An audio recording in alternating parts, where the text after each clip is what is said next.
So let's stand up together, let's fight for our rights, and let's make sure that every child gets quality education. Primeiro, ouvir a criança. Primeiro, ouvir o jovem. Valorizar mais o superior interesse da criança. Portugal continua obrigado a assegurar a todas as suas crianças o cumprimento dos seus direitos, a realização das suas expectativas. O meu projeto de vida são as crianças e o Instituto da Criança. No entanto, ainda há milhões de crianças que sofrem com a guerra, a pobreza, a discriminação e a doença. Para cada criança, todos os direitos. Boa tarde a todos, bem-vindos a mais um Artigo 3º, um podcast do Instituto de Apoio à Criança. Connosco hoje a doutora Matilde Cigardo, a coordenadora do Projeto Rua e vice-presidente do Instituto de Apoio à Criança. Muito obrigado pela sua presença. Muito obrigada eu. Eu gostava de começar esta pequena conversa a falar um pouco sobre o conceito de rua, o conceito de criança de rua, um conceito que foi se modificando ao longo do tempo, muito por fruto também da mudança constante do mundo. E relembro que a Adelina Marques, portanto a coautora do projeto Rua, chamava-lhes na altura pequenos vagabundos. Eu gostava de saber como é que de pequenos vagabundos passamos a crianças de rua e também o conceito de criança de rua, porque as pessoas lá em casa não sabem o que é uma criança de rua, porque a diferença entre de criança de rua e criança da rua, eu acho que era importante, não só à luz dos dias deste século que vivemos, também perceber então realmente o que é este conceito de criança de rua, como é que mudou e como é que foi alterado. Bastante interessante, é um bom ponto de partida para a nossa conversa e de facto foi bom ir às minhas memórias porque a doutora Adelina Odete é quase a minha mãe profissional. Saudades. Relativamente ao termo criança de rua, existe até na literatura e na evidência científica uma grande panóplia de opiniões, de visões, e eu acredito, face à minha experiência no Instituto de Apoio à Criança, por um lado, e também por aquilo que eu estudei a nível académico, que é um conceito bastante amplo, abrangente, e tem que ser encarado face à evolução dos tempos, por um lado, e o contexto da sociedade, por outro lado, face à sua visão e abrangência holística destas crianças. Então, comecemos pelo conceito de criança de rua. Criança de rua, durante muitos anos, é um conceito muito antigo, inclusivamente até no cinema, na literatura, conseguimos recordar este conceito, e é um conceito que, à luz do hoje, é pejorativo, porque nenhuma criança nasce da rua, nenhuma criança é filho da rua. E se olharmos para a criança de rua, temos que perceber que é uma criança com os mesmos direitos que as outras, é uma criança que tem que ser olhada como um sujeito total de direitos e, por isso só, tem pai, mãe e sociedade com responsabilidades acrescidas para o garante do seu processo de socialização. Mas voltando então à questão do conceito propriamente dito, a criança de rua era uma visão um pouco restrita, porque eram todas as crianças menores de idade, e aqui criança é importante esclarecer no sentido da Convenção dos Direitos da criança, dos 0 aos 18 anos. Hoje em dia os adolescentes não gostam que se lhes chame criança. E esta criança de rua era aquela que fazia o corte brusco, total, quer com a família, quer com uma instituição que tinha a responsabilidade pelo seu crescimento e o seu desenvolvimento. Podemos então compreender que o conceito evoluiu, existiram várias correntes e vários opositores, mesmo na linha dos interventores sociais. É também interessante que as próprias crianças que começaram a ter voz e as intervenções começaram a olhá-la como um ser participante no seu processo de mudança, também começaram a reivindicar uma alteração neste conceito e passaram a adotar-se uma visão mais global, diria mesmo bioecológica, no sentido de criança em situação de rua. Hoje em dia é a terminologia é o conceito mais consensual, porque ela olha não pela situação da criança, se está na rua ou não, mas por um conjunto de fatores que colocam aquela criança em situação de rua. Eu queria também só acrescentar que eu acho que é uma consequência, a criança está na rua por uma consequência, sei lá, eu por exemplo agora tenho aqui na minha mão o relatório da segurança do RASI, onde há uma delinquência juvenil, cerca de 2.000 casos, portanto dos 12 aos 16 anos, houve um aumento de delinquência juvenil. Portanto, é uma consequência de toda uma sociedade baseada, se calhar, em... Exatamente. Porque isto para dizer o quê? Que a rua antes era um local de passeio, hoje em dia é quase um local de habitação.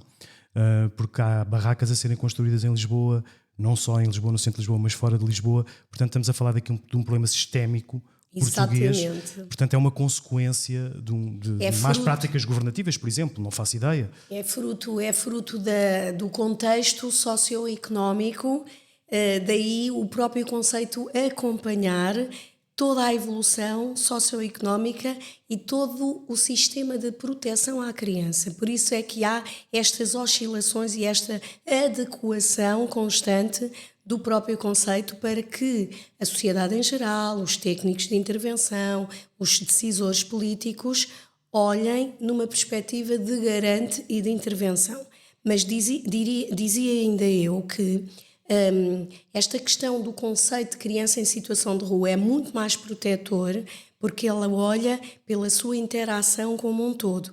Ou seja, qualquer criança com menos de 18 anos, menor de idade, que tenha feito um corte com a família ou com uma instituição, ou seja, está entregue a si própria, independentemente dos laços que estejam de ligação. Não tem propriamente que dormir na rua. Hoje em dia não é isto que chama a realidade de criança de rua.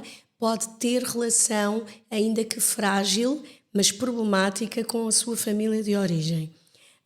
Por outro lado, também é um conceito que empurra, promove uma desproteção de medidas de política. É uma criança que está desprotegida de qualquer medida que garanta as suas necessidades básicas, as suas necessidades psicológicas, de afeto, de segurança, quebra a vinculação necessária neste processo de socialização. Por outro lado, também são crianças, isto é importante e liga à questão do relatório do RASI, que nos põe e coloca-nos na atualidade, são crianças que, por estratégia de sobrevivência e quanto mais tempo passam na rua, acabam por cometer pequenos delitos. São adolescentes e jovens que já estão com o pé na marginalidade e com práticas ilícitas por vezes. E estão desprotegidas e desprovidas de qualquer contexto que lhe garanta a sua segurança. Também são crianças e adolescentes vítimas, isto é muito importante, vítimas da sociedade, vítimas por vezes dos seus próprios contextos familiares adversos e maltratantes e vítimas entre pares também, na vida na rua. A vida de contacto com a rua também promove insegurança no próprio contexto onde estão. Por outro lado, também são vítimas das piores formas de exploração de trabalho infantil, podemos mesmo dizer, desde a utilização para a pequena criminalidade, a exploração sexual, também utilizados para o tráfico de droga, porque são inimputáveis. No fundo, são explorados por adultos quase sem como escrúpulos. Um instrumento de trabalho, Sim, não é? pela sua vulnerabilidade Exatamente, na rua. claro que sim, claro que e sim. como estratégia também de sobrevivência. Portanto, colocamos aqui o conceito muito mais ligado ao contexto biosociocultural da sociedade em que estão inseridas do que propriamente das características individuais de cada criança de rua. É óbvio e é certo que podemos também explorar esta questão psicossocial das crianças que estão em situação de rua.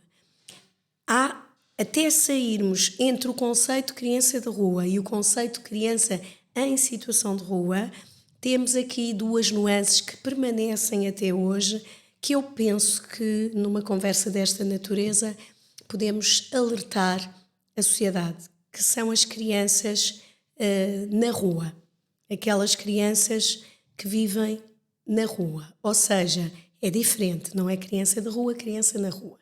São todas as crianças que até têm um contexto familiar ou de proteção social, mas que, por viverem em bairros de contextos adversos e condições adversas, passam a maior parte do seu tempo em autogestão na rua, também elas entregues a si próprias, mas não fazem a fuga, como as outras, para o polo atrativo da cidade, onde que não se deslocam do seu contexto de bairro, do seu contexto onde nasceram, viveram, e do seu contexto de vizinhança, familiar. Portanto, mas estas Que é são um pouco a maioria... uma zona de conforto, não é? Têm a sua zona de conforto, não tiveram um impulso para fugir, não foram puxadas nem atraídas para a rua, fora da sua zona de residência, que isto é que faz o contexto de criança de rua. Mas ainda podemos chamar, antigamente usava-se muito esta expressão de as crianças à margem, ou seja, uma sociedade à margem. Eu acredito que cada vez menos, mas sim. Infelizmente custa-me dizer, mas daquilo que é a experiência das equipes de rua do Instituto de Apoio à Criança, sim, porquê? Porque vem da marginalização, não é? A palavra... Porque elas, pela sua natureza e a forma como a sociedade olha para elas, como a sociedade lhe dá ou não oportunidades, elas acabam por viver sem aqueles requisitos mínimos para. Eu costumo dizer que têm direito à educação, mas não têm os requisitos básicos para. Têm o direito à educação, mas por vezes a escola empurra-os para a rua, para fora do contexto das portas, dos muros da escola, porque não têm um comportamento adequado. Têm direito a uma família, mas são filhos, frutos e assistem desde tenra idade a contextos de violência doméstica, por um lado.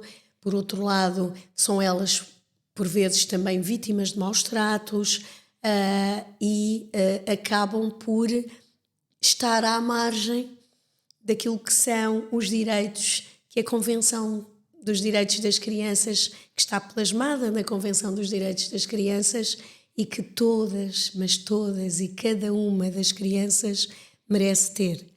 Portanto, quando há pouco iniciamos a nossa conversa, recordamos a doutora Adelina Odete e chamava-lhes, e muito bem naquele contexto, os pequenos vagabundos, porque era assim que a sociedade olhava para eles, mais como infratores do que como vítimas.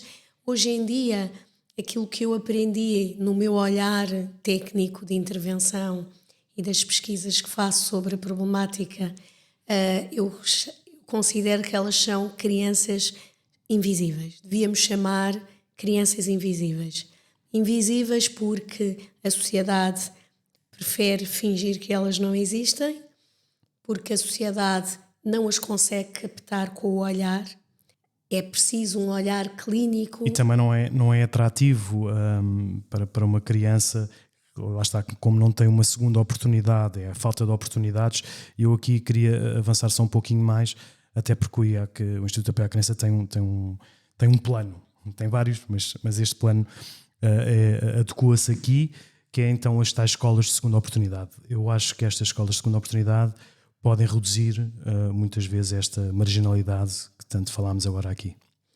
Sem dúvida. Aquilo que rapidamente o Instituto de Apoio à Criança, em 1989, e já fazem 3 décadas, preconizou e percebeu é que não podia trabalhar apenas com estas crianças na emergência. estes adolescentes, estes jovens e estas crianças precisávamos de ir às causas, à raiz dos problemas e apostar essencialmente num trabalho de prevenção, nem que seja uma prevenção secundária e terciária, mas era extremamente importante estancar o problema na sua origem.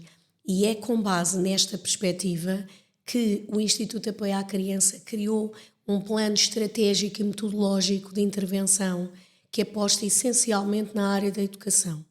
A educação como elevador social, como temos ouvido várias vezes, a educação como garante de inclusão e como um fator que ajuda a acertar o passo para, numa perspectiva se calhar inicial, quase como uma discriminação positiva, fazer algo diferente, especial, para que eles acertem o passo e depois integrem a sociedade nas medidas e políticas que existem. Portanto, desde a nossa escola de rua, passando para as escolas de ligação da escola à comunidade e por outras experiências como apoiarmos as turmas PF e ajudar no plano, no PET, o plano de erradicação do trabalho infantil, o IAC colaborou muito. Temos hoje, passamos também pelo projeto Educar e Formar para Inserir, foram as bases, porque é que eu digo isto? Crescer juntos, porque não não é? nasceu do nada, foram bases de experiências práticas, de práticas vividas, experienciadas, com uma aprendizagem contínua para irmos adequando àquilo que são quer às necessidades reais dos nossos jovens e adolescentes, por um lado, quer também àquilo que são os instrumentos de medidas e políticas que o próprio governo e a própria sociedade portuguesa foi evoluindo, à margem também e em complementariedade com a visão europeia sobre o fenómeno. E é aí que nasce, já em 2019, portanto muito recente, um despacho normativo do Ministério da Educação que nos deu, no fundo, legalidade a todas estas experiências e criou a possibilidade de termos as escolas de segunda oportunidade, que já existiam no resto da Europa e Portugal ainda não tinha. E o IAC ficou muito grato porque, no fundo, veio revalidar com a possibilidade de uma certificação e não um protocolo específico que já tivemos com o Ministério da Educação, generalizado, que tem aqui uma grande possibilidade de um efeito multiplicador destas boas práticas para o resto do país e, quiçá, até com uma transferibilidade para os nossos parceiros dos PALOP que bem precisam. Aliás, espelhadas no seu livro Crianças em Situação de Risco, o caso do IAC, Projeto Rua em Família para Crescer, uma edições sílaba que já vai, na primeira edição, já foi escrito em 2017, 18. 17 quase, ok. Final 6 anos. 17, início 18. E significa que desde esta data até agora já houve uma evolução muito grande das práticas e medidas, mas é importante termos memória, como diz a nossa fundadora do IAC, a doutora Manuela Eanes, a nossa presidente honorária, é preciso ter memória, porque só com a memória e o caminho é que se compreende o que é que temos agora. E temos, de facto, a escola de segunda oportunidade, que é extremamente importante, porque ela é feita fora do contexto escolar e tem uma particularidade muito interessante para aqueles jovens, como é óbvio, que já estão fora do sistema há cerca de 2, 3 anos. Mas arrisco-me a dizer que a próxima a tal margem fica cada vez mais curta, não é? Com uma escola de segunda oportunidade. Diminui a margem. porque ela ajuda a interromper percursos marginais. Claro. E tem uma particularidade, quase todos estes jovens que integram a escola de segunda oportunidade, Lisboa é o IAC que faz essa gestão, mas existem outras pelo país, têm uma medida tutelar educativa. Isto é muito importante. Corroboram os dados que o RASI apresenta de um aumento da criminalidade juvenil. Se nós não tivermos projetos desta natureza, medidas de política, práticas, com a participação e envolvimento destas crianças, uma esperança. Vamos engrossar, que é uma esperança e uma esperança real, que lhes eleva um nível de escolaridade, não tinham escolaridade obrigatória, e que lhes abrem caminhos e acesso para uma verdadeira inclusão em pé de igualdade com os outros jovens. Além de um acompanhamento bastante mais personalizado. Muito individual, muito personalizado, e tem aqui uma componente não só letiva, tem uma componente psicossocial que, de uma forma muito eu digo mesmo, diria, informal, de grande proximidade, uma relação de afeto. Podemos dizer, não temos de ter medo da palavra amor e afetividade. Nós achamos sempre no IAC que devemos aliar a técnica, muita sabedoria, com a afetividade. Só estes dois instrumentos de mãos dadas é que só com eles é que conseguimos transformar vidas e transformar os obstáculos que são reais e pôr em prática as nossas utopias e transformá-las em utopias possíveis. Há bocado falava na memória, e eu agora recordo aqui, eu li aqui um texto e dizia assim: em 1989 o IAC candidata-se ao 3º programa de luta contra a pobreza da então CEE. Portanto, são 40 anos quase, ou praticamente 40 anos, mas é interessante que o programa auto-intitula-se de luta contra a pobreza. Portanto, estamos em 2025 e isto parece-me ser uma cópia fiel de 1989, ou seja, a pobreza mantém-se. Isso é muito triste. Só muda o nome, mas isso significa que em 89 já se falava quer dizer, estamos em 89, a falar em 89, mas ao mesmo tempo estamos a falar em 2025. É muito triste quando nós olhamos para trás e percebemos que muitas das problemáticas que alertamos, despertamos e intervimos ainda persistem. Mas também eu sou uma interventora otimista, senão não estava aqui. Sim, a minha estadia, a minha entrada no IAC e no Projeto Rua foi quase um amor à primeira vista.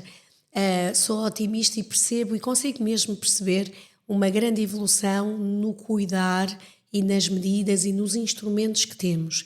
Se numa primeira etapa a problemática das crianças de rua era muito ligada à pobreza económica, à pobreza efetiva, a fome, a mendicidade forçada pelos pais, uma utilização da rua com conivência dos próprios pais para que viesse maior nível de sustento para toda a família, e aí ligada à pobreza, o 3º programa de luta contra a pobreza. Hoje em dia, infelizmente, isto melhorou, ou tivemos momentos muito mais positivos. O fenómeno complexizou-se, na minha opinião. É um problema muito complexo. Nós estamos na esfera, em termos da intervenção social, estamos na esfera dos problemas complexos. Porquê? Porque ele é multifacetado, tem várias frentes e requer uma intervenção global e holística, exatamente porque só uma medida, uma estratégia não serve. E a pobreza aumentou em Portugal e no mundo. E nós notamos e sentimos pela instabilidade económica e geopolítica que estamos a viver. E tem um impacto enorme na sociedade portuguesa também. Pensamos que é lá muito longe, mas não é. E então, com a situação da pandemia, nós notamos que houve um agudizar, diria eu, de algumas problemáticas já existentes, mas que agudizaram-se, tornaram-se outra vez evidentes, tornaram-se mais visíveis, como a questão do abandono escolar, das desigualdades no acesso, conseguimos ver isso, a pobreza. Hoje em dia temos outra vez crianças a passar fome e já não estamos só numa perspectiva de desenvolvimento psicossocial, de treino de competências, estamos também para salvaguardar ao mesmo tempo as necessidades básicas destas crianças, quer na área da saúde mental. Temos aqui um impacto de maiores problemáticas, isto afeta o perfil destes jovens, mas apesar de ainda estar ligado à questão da pobreza económica e que se nota, temos o regresso das barracas, a crise da habitação, a crise da saúde, da educação, que impacta na vida dos mais frágeis. Estamos aqui a falar daquelas crianças onde tudo falhou, é um falhanço global da nossa sociedade. Uma sociedade com crianças que hoje em dia fazem fugas voluntariamente, já não são só empurradas pelos familiares para a rua. E mesmo o caso da imigração, que aumenta sempre, exatamente, uma fuga. Temos esta questão também. Não só de guerra, como também de situações de pobreza extrema. Sim, portanto, a questão da guerra, a questão da migração ilegal, das migrações. Vários tipos de fuga. Temos vários menores não acompanhados na nossa sociedade hoje em dia. Há uma maior flutuabilidade, um maior movimento. Antigamente ficavam centrados na Baixa de Lisboa. Hoje em dia temos um movimento muito grande por Portugal e também além fronteiras. E isto faz com que tudo se torne mais complexo. E depois, para agravar a questão da pobreza económica, que empurrava as crianças para a rua, temos também a internet, as comunicações, este desenvolver, que tem coisas muito positivas e que ajuda a desenvolver a humanidade e os jovens, mas por outro lado, para estes especialmente, tem questões muito graves que põem em risco porque não têm um adulto que os ajude a usar de forma consciente e protegida as redes sociais, e eles são presas fáceis. Do outro lado há sempre alguém que dá uma esperança, uma falsa esperança. Sim. E que facilmente uma criança vulnerável vai atrás dessa esperança que nunca teve e que lhe foi retirada se calhar no passado, e vê ali um ponto de fuga, por exemplo. E com consequências muito graves, principalmente, só para que fiquemos com uma ideia, no início, nas primeiras décadas do projeto Rua do IAC, nós tínhamos maioritariamente jovens do sexo masculino e neste momento igualou. Na estatística deste ano, estamos a lançar agora lançamos agora este mês o nosso relatório, as raparigas por muito pouco superaram os rapazes.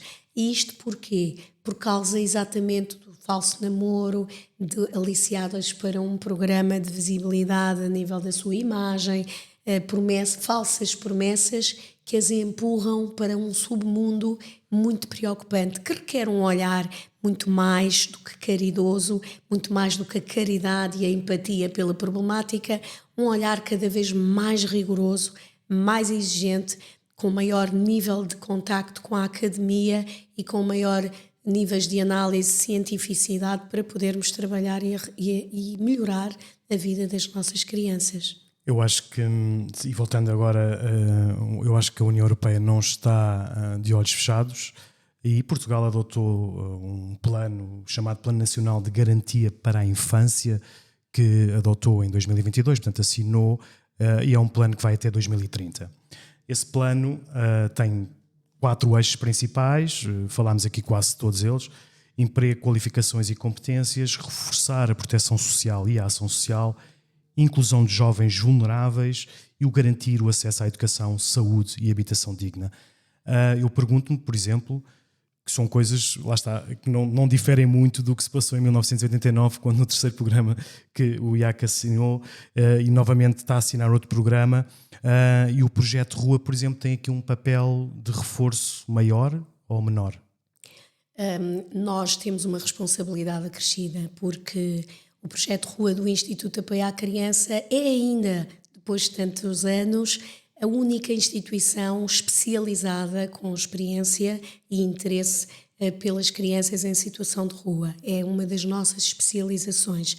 Acredito, e agora com muito maior suporte, porque nós não conseguimos até agora fazer nada sem esta noção de trabalho em rede e trabalho em parceria. E cada vez mais estes programas da União Europeia, que têm impacto também em Portugal, requerem uma intervenção de base comunitária com alicerces na prevenção. E é aí que o nosso trabalho cresce e que temos uma responsabilidade ainda maior, na minha opinião. Porquê? Porque integramos estes grupos de reflexão para direcionar, pressionar, alertar a que as medidas tenham que vir da base para o top e não top-down, e acabam por ajudar a uma maior adequação. Sempre foi a nossa luta, uma maior adequação das medidas e políticas para responder melhor a estas práticas. Esta resolução da garantia para a criança é muito importante. Abraçamos logo desde o seu início, quer no nosso papel nas nossas redes e parceiros europeus, por um lado, no papel que temos, quer também ajudar o governo integrando grupos de peritos e focus group, no sentido de sermos uma das instituições que foi realmente auscultada, ouvida, para fazer aqui alguns reajustes. O que é que estes modelos, e Portugal tem muito esta prática, o que é que estes modelos têm? São muito bem robustos a nível da sua teoria, da sua concepção. A nossa legislação é muito protecionista. Estes programas e estas estratégias também envolvem e agregam várias instituições e vários técnicos verdadeiramente interessados, mas depois há um fosso muito grande entre estes programas e aquilo que é a aplicabilidade e a sua realidade e a concretização prática. dos mesmos, sim. Sim, e é aí que eu considero que instituições como o IAC e outras congêneres têm uma responsabilidade de estudar, estar atento, não deixar que estes diplomas e estas resoluções do Conselho de Ministros fiquem na gaveta, nos dossiês e muito bem arrumadinhas nos nossos pastas dos computadores. Temos a responsabilidade de criar estratégias internas, mecanismos, olhar para eles como instrumentos, diria mesmo referenciais das nossas práticas aplicadas no terreno. Mas para que isto seja uma realidade, Portugal tem ainda que dar um passo evolutivo no sentido de dar condições práticas para que estas equipas, que são muito especializadas, mas também depende muito do seu voluntariado técnico, e serem mais valorizadas, darem-lhes mais meios, mais condições para que sejam os verdadeiros veículos, diria mesmo mediadores interinstitucionais entre a população que precisa e as medidas de política. Nós temos de ter aqui um papel de mediador institucional no sentido de levar a voz e proporcionar ações em que a população-alvo tenha a voz e, por outro lado, também levar esta voz num diálogo concertado com o governo e com os decisores políticos, no sentido das suas medidas também terem eco nas práticas. E, por exemplo, a garantia para a infância tem medidas, como acabou de enunciar, muito importantes, mas elas não chegam todas a quem realmente precisa. E quem realmente precisa não consegue só por si fazer uso dos direitos que tem. E não precisamos de ir à questão da garantia para a infância. Temos a estratégia para os direitos das crianças, que está muito ligada à Convenção dos Direitos, o IAC também tem lá assento. Temos a estratégia de luta contra a pobreza, voltamos outra vez, a estratégia nacional Exato. de luta contra a pobreza, e esta estratégia nacional tem o eixo para a infância, e este eixo para a infância o IAC participa ativamente. Eu sou um dos membros do IAC, um dos técnicos do IAC que integra estes grupos de trabalho a par com a minha colega Paula Passol, fomos sempre reivindicando que há muitos instrumentos e depois ficamos todos perdidos no como pôr em prática. É de louvar, com o qual eu concordo e também contribuímos, fomos ouvidos, que foi recentemente, em fevereiro, final mesmo do mês de fevereiro, portanto é muito recente, a resolução do Conselho de Ministros número 34 de 2025 congregou estas várias estratégias que acabei de enunciar numa estratégia única para a infância. Pode ser por aqui o caminho, porque precisamos de globalizar e não dividir, precisamos de sinergias comuns, complementares, que não se sobreponham, todas válidas, mas no sentido de termos apenas um instrumento para facilitar o usufruto de quem realmente precisa destas medidas. Mas há coisas muito importantes, como o apoio, o aumento da integração das crianças nas creches, a abertura da escola a todas as crianças, a escola pública, com Mesmo atividades assim, extracurriculares. Há algumas crianças creches que ainda não há creches Não para há tanta, número não há suficiente. número suficiente de Não creches chega na a rede todos. nacional. Sim. Não chega a todos. Por exemplo, o subsídio no âmbito da garantia para a infância, que ajuda a complementar as famílias com crianças menores, tudo isso são instrumentos válidos, mas se não houver equipas de proximidade que estejam lá na comunidade, no dia-a-dia, com uma perspectiva de intervenção metodológica como a do IAC, através do lúdico, através do pondo em prática o direito ao brincar, o direito temos uma carrinha lúdico-pedagógica que percorre estes bairros e, Não só e diurnos faz giros diurnos e noturnos nas zonas de fuga e nas zonas de residência, como o ISCO. Portanto, também se conseguirmos pôr em prática também o direito à educação, como já vimos, e trabalharmos em conjunto com as comissões de proteção na aplicação dos programas de promoção e proteção, por um lado, e com a DGRSP, com quem o IAC também tem um protocolo, no sentido de que ainda acredita na interrupção da marginalidade e ajuda na aplicação das medidas tutelares e educativas em meio natural de vida, nós vamos conseguir, com esta relação de proximidade lá na comunidade, conseguimos muito mais eficácia das intervenções e, acreditem, torna-se muito mais económico para o Estado, torna-se muito mais barato apostarmos na prevenção e nestes programas do que engrossarmos o número de indivíduos nas cadeias de Portugal. E atrevo-me a dizer até menos palavras, mais ação, não é? Menos burocracia. Menos burocracia, E mais ação. mais É um ação. bom mote, é um bom mote. Há aqui um recado que as próprias crianças em situação de rua no mundo deixam e que servem para qualquer país que tem esta realidade, ainda que na sua soberba digam que não têm, mas têm. A Europa toda tem crianças em situação de rua neste contexto, que é um fenómeno que já está englobado, evoluiu, integrado numa problemática mais ampla que dava outro programa, que é as crianças desaparecidas, sendo que as fugas é uma das tipologias. O IAC tem uma linha. Temos uma linha que é o 116-000, que é um dos pontos de partida de toda a intervenção da equipe de rua, do Instituto de Apoio à Criança, porque recebemos denúncias e vamos fazer giros de denúncia para aquelas crianças que fazem fugas. Quase 60% das crianças desaparecidas na Europa são fugas, no meio das várias tipologias. E também esta linha depois complementa-se com a equipe de rua, que vai ao terreno, vai numa relação de proximidade à procura, é ir ao encontro e estar com. É uma das nossas ferramentas metodológicas e, na minha opinião, expressa tudo. Mas dizia eu que no comentário 21 das Nações Unidas, no âmbito da Convenção das Crianças, dos Direitos das Crianças, este comentário 21 das Nações Unidas é totalmente dedicado, é sobre as crianças em situação de rua no mundo. Ele é tão atual, é de 2017, ele é tão atual e tão transversal ao mundo que é inspirador. É quase um manual. Qualquer interventor social deveria ler e ter isto quase como um manual de intervenção de boas práticas.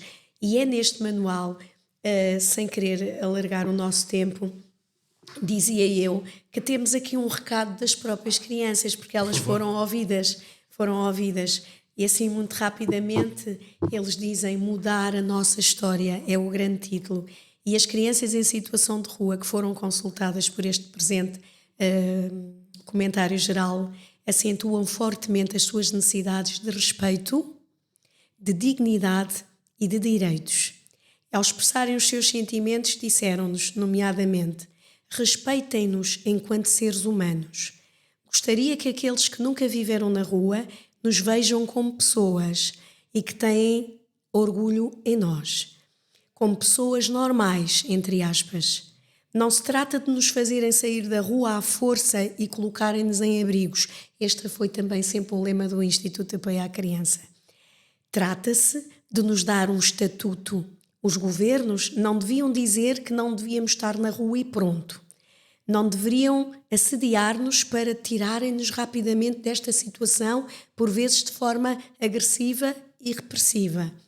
Deviam deixar-nos aceitar que viver na rua pode não ser o melhor para nós, mas que temos direitos como crianças. A rua deixa sempre uma marca em nós, ou seja, uns podem sair da rua e outros podem nunca conseguir sair dela. Não queremos nem ajuda só por si, nem caridade, nem piedade.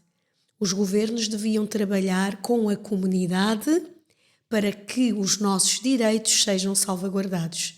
Não estamos a pedir caridade. Quero tornar-me alguém que se defende a si próprio. Autonomia e autodeterminação. Deixem-me dizer-vos que a possibilidade de utilizar os nossos dons e os nossos talentos são aquilo que nos deixa avançar para a concretização dos nossos sonhos. Deixem-nos oportunidades de mudarmos a nossa história. Muito bom. Muito bom. Bom testemunho, recolhido pela... De viva voz, pelo Comitê das Nações Unidas e ouvidos de crianças em vários contextos de várias partes do mundo. Eu vejo aí, tomei atenção em palavras como respeito, dignidade E direitos. direitos. Para terminar, dia 12 de Abril, o Dia Internacional das Crianças de Rua. Eu não gosto muito de celebrar, mas não se trata de celebrar, Assinalar. é assinalar, não é? Assinala-se um dia que não é nada mais, nada menos que uma ausência de direitos. Obrigado, Matilde. Muito obrigada eu pela oportunidade, e este Dia Internacional é muito importante para assinalar, porque nós não devemos esquecer que existem crianças em situação de rua no mundo todo e que não é usual dizerem já não há crianças de rua. Isto é falso. A nossa África, a nossa Europa, o resto do mundo precisam muito que se assinalem dias como estes. Muito obrigada.